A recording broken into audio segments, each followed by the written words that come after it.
There's something almost nobody tells you about the law of attraction. The way you practice it might be blocking the exact thing you're trying to attract. It's not that manifestation doesn't work, it's that most people are doing it backwards, and that mistake has a name in psychology, not in spirituality. It's called a scarcity mindset, and I'm going to show you how it sneaks into something as simple as asking for money. When someone tries to manifest money, they almost always repeat the same phrase. I want abundance, I want to stop being broke, I want to get out of debt. It sounds logical. The problem is the brain doesn't process negations well. When you think, I don't want to be broke, your mind stays focused on the keyword: broke, debt, lack. This isn't some new age theory. It's a real mechanism called the Reticular Activating System, a part of the brain that filters what information you actually notice in the world. If your repeated focus is on lack, your brain literally starts hunting for more proof of lack, because that's what you told it to prioritize. Think about the last time you bought a car, and suddenly you started seeing that same model everywhere. It's not that more of those cars appeared out of nowhere, it's that your brain already had that pattern saved as important, and it started noticing it where it used to ignore it. The same thing happens with money. If your inner dialogue keeps circling scarcity, your selective attention is going to find every unexpected expense, every bill due, every I can't afford this. It's not negative magic or bad vibes. It's a documented attention bias in cognitive psychology, and it explains why asking for abundance from a place of fear almost never changes anything. Here's the part almost nobody connects. On top of the negative language, there's a second mistake: manifesting from urgency.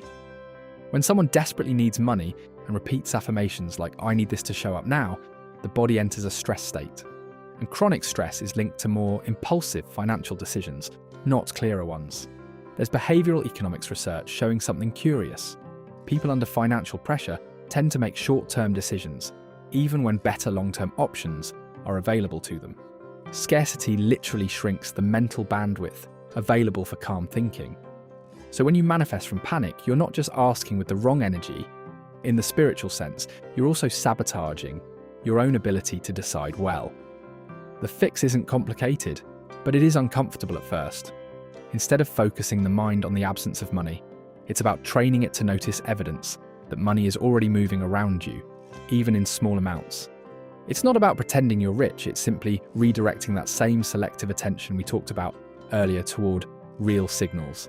An opportunity, a payment that arrived on time, a small amount you managed to save. This is actually similar to a technique the Stoics used more than 2,000 years ago, long before the word manifestation ever existed. They deliberately practiced noticing what they already had as a way to train the mind to see possibility instead of lack. It wasn't magic, it was attention discipline, and neuroscience just gave it a name for why it works. So the next time you make an affirmation about money, pay attention to how you're phrasing it. If it sounds like running away from something, your brain is going to stay locked on exactly what you're trying to escape. If it sounds like building something, even something small, your attention starts working for you instead of against you. This isn't about whether manifestation is real or not. It's that the language you use and the emotional state you say it from literally change which part of reality your brain decides to show you. If you made it this far, you probably already recognize some of your own phrases in this video. That's completely normal. Almost everyone starts out manifesting from fear without realizing it. What matters is what you do with that information from here. If this way of looking at manifestation was useful to you, tell me in the comments which phrase you're going to change starting today, and I'll see you in the next video. Thank you for watching.